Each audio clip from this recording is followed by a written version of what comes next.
guides to a really great financial future. Tom and Don are talking real money. Let's try this again, shall we? This is the second version of this video podcast. We did one yesterday. Didn't work so well. I don't know why. They blame Tom's connection. They always do. It's always like, it's Tom's fault. I think he's like used to everything that. else. Yeah, I got it. Welcome to Talking Real Money. Like the multiverse, we're the multicast.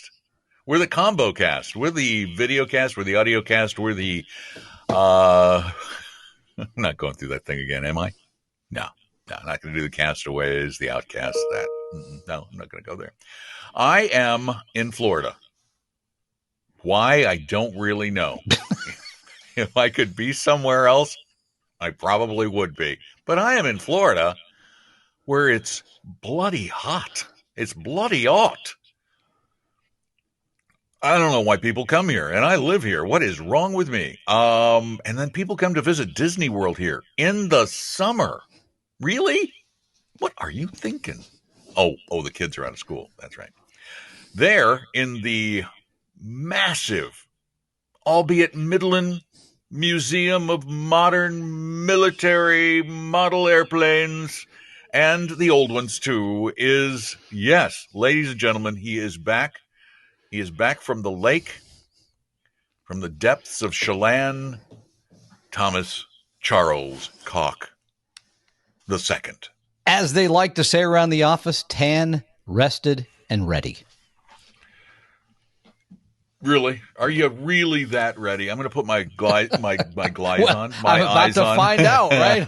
Yeah. By the way, before I forget, this is big news, actually. This is because you mentioned this is the combo cast, the one you put up last week, which I think is the best one literally you've ever done, called Paying Too Much, now has more views than any other of the views at YouTube. And by the way, other than Retire Meet, but it's the second most in 5 days. So well done, sir. And I'd like to apologize to all of the viewers. I have to apologize for YouTube. What? Oh, for YouTube. Okay, well. Because we put it on YouTube because that's where everybody goes. Yeah. I should have just put it on Vimeo because YouTube is now, because we've gotten popular enough, they're now slapping stupid commercials onto our video casts, and we don't have any say about what runs in those. That's sort of the price you pay. You want to be on YouTube? You take our stupid commercials. I didn't even know that. Can't we put it on Paramount Plus that I pay for but I never watch or something like that? Make more sense. I don't know. Is it Paramount? No, I watch Paramount Plus. The one I don't watch, and I have, and I don't know why I keep it, is Peacock. There's just nothing on Peacock. I think they have soccer. I think they have. That's why you would watch Peacock. I think it's there. Okay, Sorry that makes sense. That makes sense. I watch Hulu. I watch. I don't know what this has to do with money. Well, it has to do with spending it. Yeah. I don't watch Apple Plus that I'm paying for some ridiculous number. You don't watch Apple Plus? I just never get to it. I got to figure that out, dude. They have some great shows. I just paid a ridiculous amount to watch the National Football League for the next year if we're going to talk about overspending. Okay. That is the most expensive of all the TV services you opted into. That's $500 a year. No, it was $300 and something. Oh, you didn't get the No, I don't. Come on. The mega package. No. Yeah. All right. Well, then you're a cheap piker. Okay, I'll take that one on. Not helping America out at all. Exactly. Hey, welcome to Talking Real Money, the podcast and the video cast. We watch the media, and I get notifications of all kinds of financial stories. And last week, I received a notification from Forbes magazine, the once great Forbes magazine. You remember Steve Torbs? Yeah, it was good then. But no, Malcolm. And Forbes. Then Steve. No, Steve. Steve Torbs. That was the Saturday Night Live takeoff of Steve Forbes when he was running for president. Yeah, Steve. Yeah. Steve Torbs. Anyway. Steve let it become anything for a buck. Yeah, because magazines sort of went. You dinged. Was that me or you? That's me. I think it was you. mad at me about something, but go ahead. But anyway, they did is they sent me this list, and I'm always checking out these lists. Which kind of list are we talking about here? Well, it's the best advisor list again. Okay. Ladies and gentlemen, presenting Forbes Top Next Gen Wealth Advisors Best in State August 3rd, 2022 edition. And is this next gen for advisors for the next generation or next gen advisors? Next gen advisors. Okay. So young people that are giving financial advice. These are advisors who were born in 83 or later. We're talking 1983. And I look at these things every once in a while, but this one, for some reason, I really looked into in depth because I was curious. Of course, I was curious to see if I came up on the list, but as always, I did not. Probably because I don't manage anybody's money. But you'd be pre-gen or some other. Yeah, something. That's right. I'm too old for this list. Yeah, so is Tom. That's why I was Tom asking. Didn't show up on this list either. 1883. Yeah, then I'm next gen. But 1983, not so much. So. But here's what's curious about the list. It's state by state. So I typed in or clicked on the state of Washington, which is the state where we have most of our listeners, thanks to the the presence of the Model Military Aircraft Museum. Oh yeah, people drop by all the time, listen and really watch helps the audience. People are dying to see the planes, so of course they listen to the podcast. So I put up Washington, and I thought, okay, here, let's see which of the fee-only advisors, of which there are many fine ones in the great state of Washington. Many, in fact, the biggest fee-only advisor in the country, I think, is among Camas. Yeah, Camas, Ken Washington. Fisher. Ken Fisher. Yeah. So I'm thinking about this, and I think Edelman also has an office in Seattle, right? They do. Yeah. Edelman and they're Financial huge. Engines, they're huge. No. So I'm going through the list, and I start here at the beginning, Tom. Okay, ready? The first one works for Merrill Lynch. Okay, all right, maybe that he's really good or something. The next one works for UBS. Wait, that's another brokerage firm. Baird. Another brokerage firm. Then Morgan Stanley. Then Ameriprise.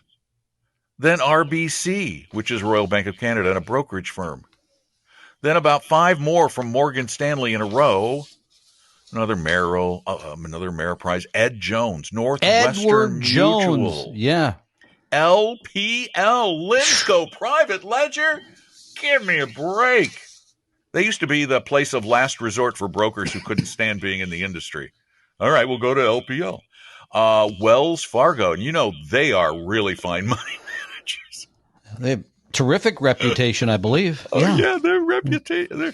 And there's a couple of them. And by the way, out of 26, there are 1, 2, 3, 4, 5, 6, 7, 8, 9, 10, 11 firms, all big wirehouses. And these are firms that are, I believe I'm correct in saying, duly registered. They're registered as registered investment advisors and as broker dealers, correct? I believe in every single case, you, sir, are correct. Yes. And again, if it was somebody walked in my door and didn't want to hire us, or was just trying to figure this out, I would never send anyone to a duly registered representative, ever. No. To whom would we send them, Tom? We would probably send them to a fee-only registered investment advisor. Period. Fee only.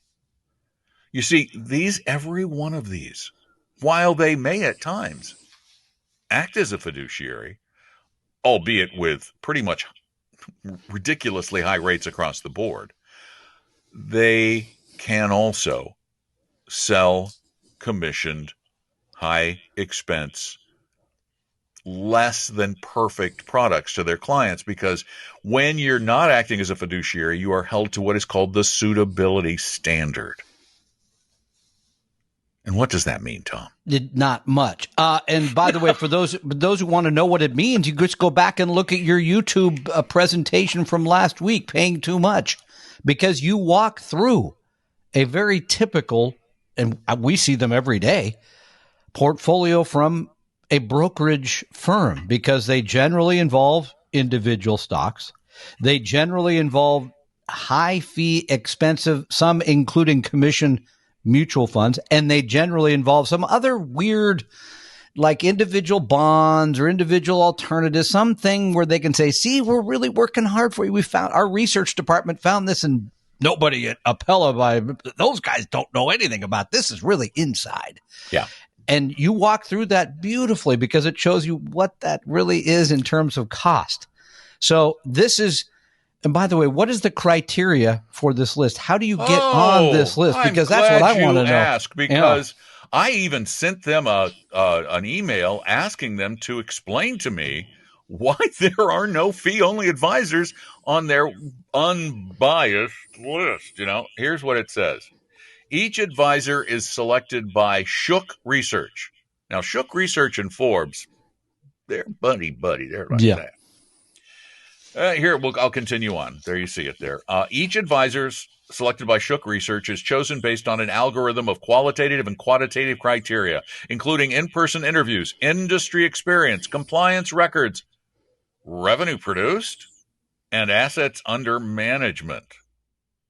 By the way, you notice how they throw that in at the end, not at the. My guess is they simply look at the people with biggest books, because these are people that have huge amount of money that they're responsible to manage. And oftentimes people look at that and say, well, I want to work with them because they're massive. Well, I don't think that says anything really about them, but you could just. It tells you that they're very successful as salespeople. Yeah. And, that would be the better list. That would be a more honest title for the list. Here are the 25 best salespeople selling securities in each state. Yeah, which is no doubt. I mean, because that's basically what their list is. And the other part is that the account minimums are generally large too. They only take $1 million plus, and but we can, we can quibble about all kinds of things. The real quibble that I have with almost every one of these lists, even those that include fee-only advisors at times, is that we still have this distinction that there are two kinds of financial advice providers, and the one kind dominates. The commission-based, primarily non-fiduciary advisors dominate these lists, because that's what you have been doing and the people you have been working with for so long. It is tough. And plus they're your neighbors, they're your friends, they go to your church, they're in your social groups, they're volunteering in big community events because, hey, it's your money. They can afford to volunteer and still live a very, very, very comfortable life because they're living on your money. And this is no way to pick an advisor either. No, really it's isn't. Terrible. This is not a way to pick them. It's terrible, but the problem is picking them is incredibly hard. It is. The hard. Industry makes it, and by the way, this is in large part the SEC's fault, in part Congress's fault, in part our fault for allowing this to happen, because the industry has such powerful lobbyists that anytime anybody wants to propose a rule that would really require true transparency of fees and commissions and expenses and quality of advice, every time that happens, the industry slaps it down with tens of millions of dollars lining the proper pockets. Over and over and over again. And so by the way, we have a list on talkingrealmoney.com. Yeah, and I need advisors. to qualify. I need to qualify that list. Please. These are advisors that we have looked at. Yep. And we believe, based on their ADV Part 2, which these guys apparently never look at, the people at Shook, it's not in their list. They don't look at their ADV Part 2 brochure to determine fee structure, types of investments. Doesn't matter. Nope. We look at their ADV Part 2s and read through them and find out that their fees are what we consider to be in the realm of reasonable, that firms that we believe, based on their ADV Part 2, which is a required disclosure, that are true fiduciaries and that tend to follow the same or similar kind of thinking as we do. They base their decisions not on seat of the pants hunches or the latest current market research or prognostication. I was going to get to that. That's a great setup. Thank you for that, because there are other people, next gen investors, that believe finding proper guidance still comes from people like, for example, TD Ameritrade, because there's a woman in a financial publication that says she has an app that's linked to her brokerage account that looks at information from TD, Motley Fool, and this is all part of her do-it-yourself route to wealth building. And so what has she done with the information they provided? Oh, she's invested in Tesla, Microsoft, Costco, and Netflix, and then a couple of index funds as well. But here's the part that's so troubling. Here's a quote from her. I think it's more personally satisfying to invest your own money and learn a thing or two about doing it solo, as it forces you to keep up with current events. Now, we know the people that keep up with current events end up with less money, because you end up responding to, and by the way, there's nothing wrong with being a do-it-yourselfer. We've worked with do-it-yourselfers for 30 years. Fans of do-it-yourself. Yeah, huge. But this is not how to be a do-it-yourselfer. Buying individual stocks, keeping up with current events is the exact wrong way to be a do-it-yourselfer. And we know, just like the people at TD Ameritrade, just like the people at the Motley Fool, they encourage this poor investor behavior. So you should not pay attention to anything from any of those apps, because it'll leave you in the poorhouse. That's how they generate their revenue. Their revenue, not yours. It's theirs. Exactly. Their revenue. So you're never going to get rich trading. You are, you might make good money working with a broker. You might, but you could be making better money, because over and over again, almost every bit of research, well, pretty much every bit of research we've ever seen on this topic, points to this simple fact. If you want to know where the best investments lie and the best advice, it's generally where the fees are the lowest. Yeah. Because even, by the way, lower end of the spectrum, even registered investment advisors, because we found one recently that someone had said, what about these guys? We looked them up. They're good communicators, good marketers. And they were charging 2.5 on the first 2.5% on the first $1.5 million or 2 million, some ridiculous fee. That is outrageous. To put that in perspective, we used to charge 0.9%, and we went all the way up to 0.1%, or 1%. Yeah, not much, which is a lot less. All right. So don't be careful with these lists. I agree. Be careful. Also, be careful with people who are going to send you a list of pre-vetted advisors like Smart Asset, because we found that what they send are not 100% fiduciary advisors. I've tested it multiple times myself. We actually hired them for a little while to see if we got good clients out of it. But no, it's people with the expectation that they're going to get hot stuff. Yeah, we ended up with one client out of it. It was a very nice person. Did we finally get one? We have one client. Don McDonald's experiment results in one client. Well, thank goodness we're not relying on that for our kind of embarrassed now. The planes and stuff. Well, I was more embarrassed before when it was zero. Yeah, zero was a bad. Do you got time for a couple quick questions here? I love questions. All Are you gonna be question boy today? I'm gonna be question guy. I like calling you question boy. I don't like to be called boy. All right, here this one comes from Tim. It makes me feel more powerful than you. Tim in Seattle writes, my Microsoft stock. Tim. Some would call him Tim. Enchanter? Yeah, well, enchantingly poor portfolio. Tim says, my Microsoft stock makes up 35% of my portfolio. $350,000. What do you think? Tim he wants to know, what do you think? Here's what I think. Tim. What? Yes. Tim. Too much Microsoft. Do you know what the right amount is? About as close to zero as you can get. About as close. If you've got some stock that you have to hold because of restrictions, whatever it might be, okay, that's your Microsoft. Does that mean I think Microsoft is a bad company? No. Ask me how much Tesla you should have in your portfolio. If you don't work for them, zero. How about how much Ford? don't work for them? Zero. Delta well, Airlines, not zero because you own a fund that holds some. Okay, You're saying individually. Stocks. Yeah, right. Okay. Right. You don't individual stocks. Yes, you'll own them as part of a broad portfolio. Because you already own, if you own the S&P 500, you've got probably 5% of your portfolio in Microsoft. I bet it's some huge number. And if you work for Microsoft, how much of your financial future is dependent on the financial stability of Microsoft? And now you want to lump in your retirement on top of that? No, it doesn't make sense. No. So own none. Yeah. And if you're in one of those situations where they reward you with that, then I would have a strategy to sell that whenever you can. Back in the olden days, when I was a very young man, I, through my company, got shares of the company stock. And at the time, that company was one of the biggest in the world.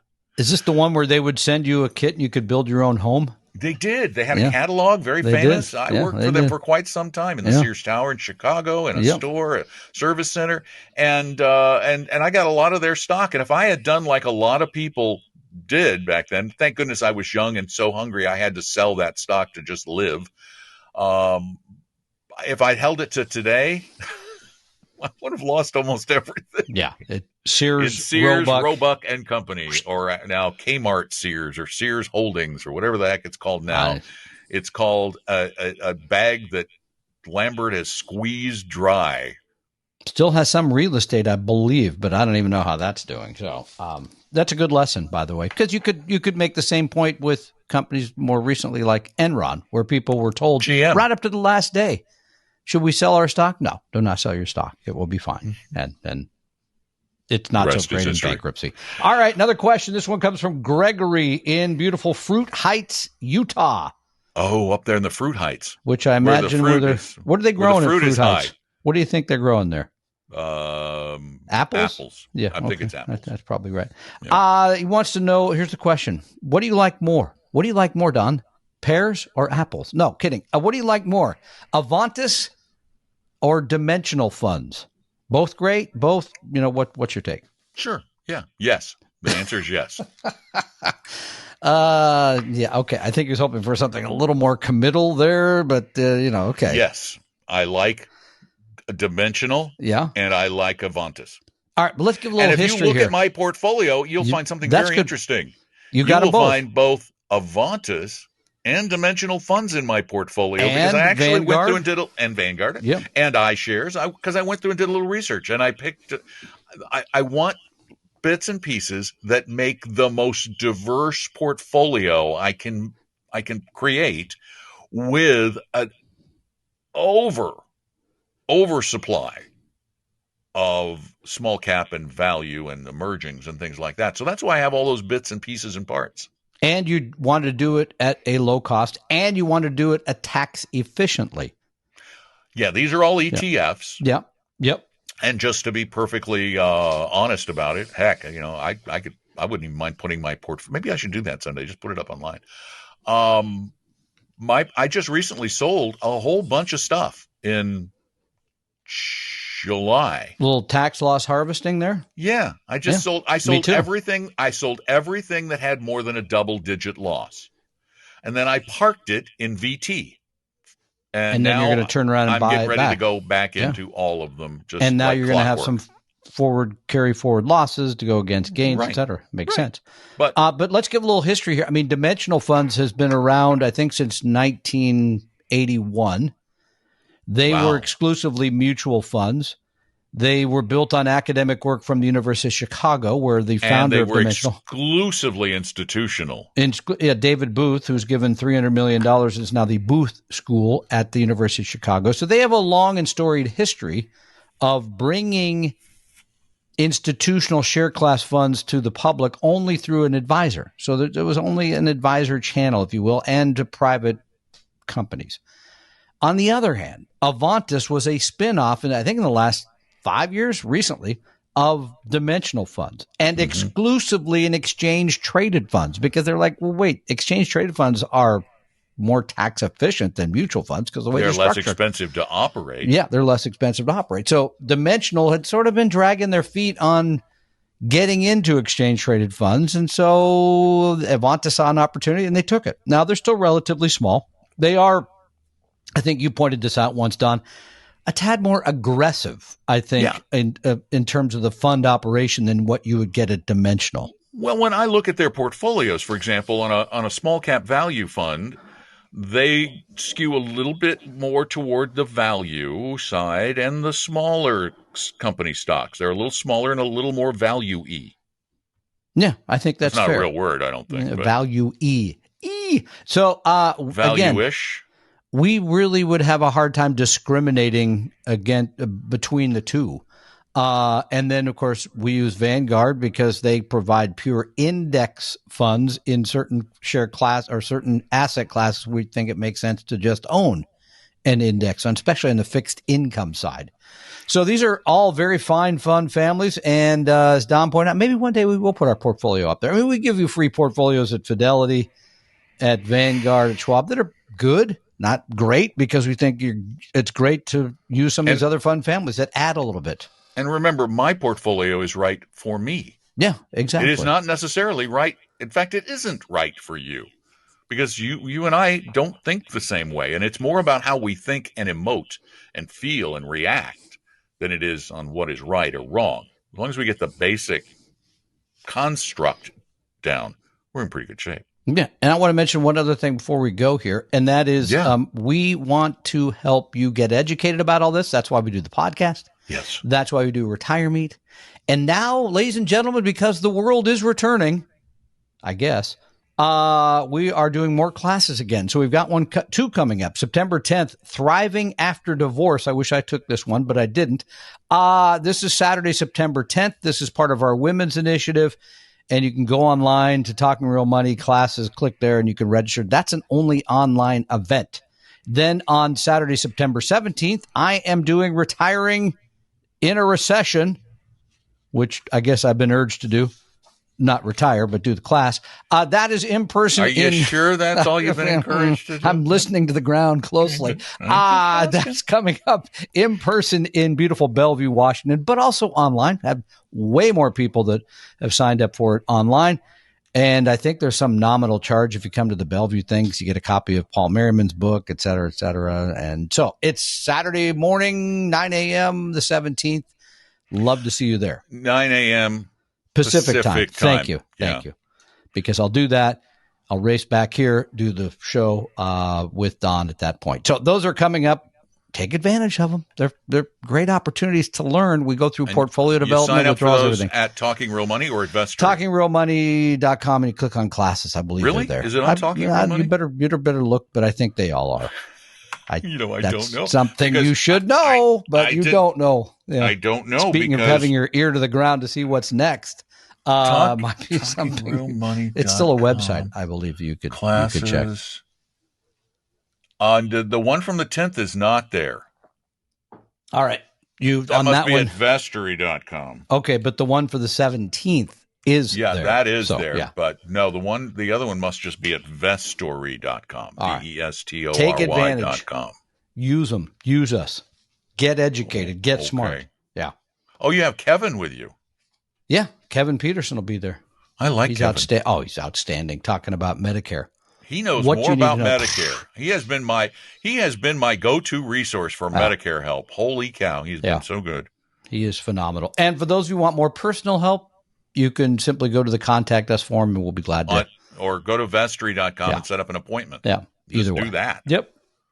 You get a free appointment, free advice, and no high-pressure sales pitch. And I'm still taking my Saturday morning appointments. I have one this Saturday, so happy to do them. I love them. I'm working anyway. People don't believe it either. They don't believe it. Wait. It's a gimmick. No, there's no gimmick. I can talk to Tom about my portfolio offline for free. See, I wouldn't do that because I'm not as nice. That's not true. It's just not the part of the work that you do. That's all. Yeah, that's true. All right. I'm here. I want to help. So thanks. Here, let's remove these again because it's glary. Thank you all for being there.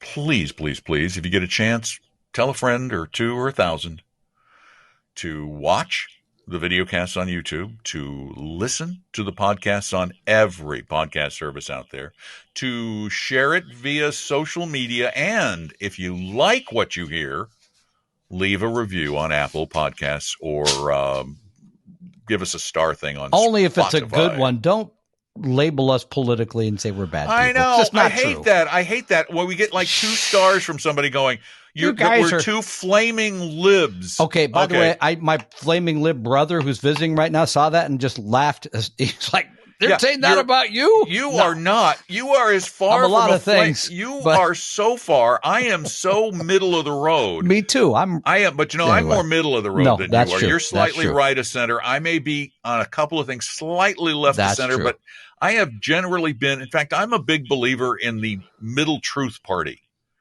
I'm a someday, huge by the way, that will come back, but it's just not. Do you think so? Do not in our lifetime, but I don't know. Yeah, someday. Do you? I mean, I wish it would. I'm so big. Common sense. Let's try that for a change. What do you think? I'm so. In fact, I read a book recently. I'm gonna digress again. What's his name? Henry Clay. You ever heard of Henry Clay? Anybody? Great orator. You've studied history, of course. The rest of you, great I bet many of you have no politician. idea. Oh, come on! He was a senator from Kentucky. Yeah, of course. He was the man behind so many compromises that delayed the Civil War for decades. Mm-hmm. He delayed the Civil War for decades. I mean, eventually it had to happen. Even he said it has to happen. But I love this quote, and I am going to live by this quote. I just found it in the past few months. Stand by. Play attention, please. From a book called Heirs of the Founders by H.W. Brands. Listen to this quote, people. Come on, please. This is from an old guy, dead guy. Extremes, fellow citizens, are ever wrong. Truth and justice, sound policy and wisdom always abide in the middle ground. Where at our advancing age will be soon? Is that what the middle ground is? Just checking. 6 feet under. That's the high end of the middle. I mean, if we were a couple miles deep, we would be middle. I hope to see that in my lifetime, but we'll see. My hope, but yeah. In fact, I think he wasn't he called the Great Compromiser? I believe he was, sir. I believe that was his nickname. Yeah. All right. Hey, everybody. And that is about as political as we get. Okay. Exactly. We do occasionally make fun of political things that impact money. It's for fun. But it's for fun. Stop and it. I know some of you can't take jokes about people you like. Yeah. Well, grow up and get you. Over it. Yeah. And you know what? You can make fun of people I like. I'll make fun of people you like. That's America. We make fun of each other. Come on, get over it. I make fun of Tom, and he's one of the people I like the best. Imagine. Imagine how much fun I make of people I don't like. That's a whole other podcast. We gotta go. This is just time's up, man. We're over 30 minutes, and the whole thing just falls apart at about this juncture, doesn't it? It does, rightfully so. You could have left a long time ago and probably been better. I'm going to leave now before anything you say can be associated with me. That's all I know. Anything I say can and will be used against you, Tom. Just what I didn't want to hear. You. Oh, I don't know what side of the screen you're on, or even if this will work. Up or down, because Zencastr messed with their system, and I hope it works, Zencastr. Me too. Oh, all right. Thank you all for joining us. Yeah, we appreciate you. Take good care of yourselves. I'm Don. Tom's over there. We'll go read a book now so that we can talk real money. We hope you realize that the information provided on Talking Real Money is for informational, educational, and hopefully enjoyable purposes only. Providing personalized financial planning or investing advice takes time, so please consult with a really good fee-only fiduciary investment, tax, or legal advisor. We know a good one. Investing must always involve risk. In other words, you can and probably will lose money at times. Also, as much as you want it, no one can accurately and consistently predict the future, so past performance doesn't tell you a darn thing about what the future will bring. Unlike many other programs that say something similar, Talking Real Money is not trying to get you to buy or sell any financial products or securities. Instead, the program is provided as a public service by Appella Capital, a fee-only registered investment advisor. Thanks for listening, and please visit TalkingRealMoney.com for more information and disclosures. That's a wrap.